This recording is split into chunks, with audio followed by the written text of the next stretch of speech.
Sir, if you don't mind, manghingi lang po ako ng update doon po sa case sa Ombudsman. Yun daw pong 130 million na, ano ba yun? Pondo ba yun sa PhilHealth? PhilHealth. Opo. Ano na po? Alam mo, Paki-explain, yung sir. 130 million na yon in-audit, nagkaroon ng fraud audit. Nakita sa audit, may audit report, intact, dahil hindi naman nagagamit pa.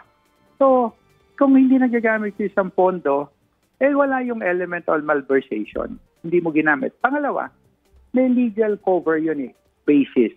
May appropriation ordinance na pinagbatayan. Hindi na nga lang namin ginamit nung malaman namin may nagre-reklamo sa exercise of abundance of caution.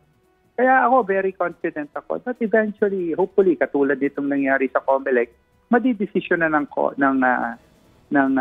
ombudsman ng tama. Ang preventive suspension is not guilt.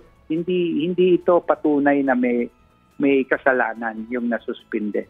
Malinaw na prinsipyo yun sa batas. Kaya lang nagpe-preventive suspension para sa ganon ay hindi maimpluwensyahan nung nakaupo na opisyal yung investigasyon na ginagawa. Una. Pangalawa, alam nyo, very suspicious yung timing. Sinuspindi kami 2 araw bago magsimula ang kampanyahan. Diba? The timing is off. Kung kailan may kampanyahan, eleksyon na, saka ka isususpinde. Pangatlo, ang reklamo natanggap namin 3 weeks after the suspension order.